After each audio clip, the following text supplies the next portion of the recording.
আসসালামু আলাইকুম এভরিওয়ান। আরা আজিয়া জানিম যে মোবাইল ফোন সম্পর্কে। আর প্রতিদিনের জীবনত যে জিনিস আমরা সবচেয়ে বেশি ব্যবহার করি এবার নাম হইলে মোবাইল ফোন।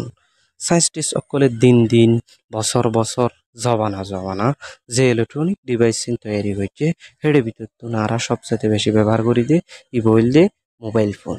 হেতল্লা বলি বেকিনের মাতার মাঝে ডইল্লা বডইল্লা ফসন অকল ডইল্লা বডইল্লা সোয়াল অকল হামিস কম গুরু ফাক্কা ইন কি বলি হইলে এই মোবাইল ফোন হনে বানাই মোবাইল ফোন হন দেশত বানাই মোবাইল ফোন হন সালত বানাই এই প্রশ্নগুলো মানুষের মাতাম মাজা হামিস কম গুরু ফাক্কা এই প্রশ্ন গিনর ইচ্ছাল দিনর আরাত জবাব পিন আজ ভিডিওর মাধ্যম দিয়ে জানিয়ে আসো। মোবাইল ফোন লইরে কিছু হইবার আগে আর টেলিফোন আর রেডিও লইরে কিছু ধারণা রাখা দরকার।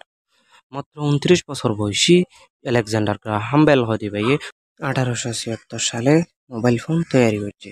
বেল টেলিফোন কোম্পানি নাম দিয়ে মানুষ সকলের টেলিফোন সার্ভিস দেওয়া শুরু হয়েছে। এরপর 1922 সালের মাঝে ফার্স্ট রেডিও স্টেশন চালু হয়েছে, কিন্তু রেডিও মানুষের হাসে বেশি ফেমাস হইল কারণ রেডিও চলতো ব্যাটারি দি আর রেডিও যে কোনো জায়গার মাঝে লই যাইরে ইউজ করা যাইত হেতল্লা বলি মানুষের বেশি রেডিও ফেমাস হইল।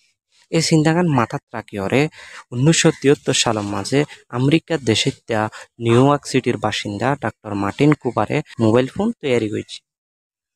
ডাক্তার মার্টিন কুপারের চিন্তায় শিলদে এহেনজ্ঞ দিন এগো যেদিন মানুষের হাতে হাতে মোবাইল ফোন থাকিব, মানুষের হাতে হাতে স্মার্টফোন থাকিব। আজ ইহারা এদিনও তাই হচ্ছে গাই আর আজ যে কোনো মানুষত্ব যে কোনো বছর মানুষত্ব মোবাইল ফোন স্মার্টফোন হাতে হাতে আছে। আশা করি ওনারা বুঝি ফেলছেন।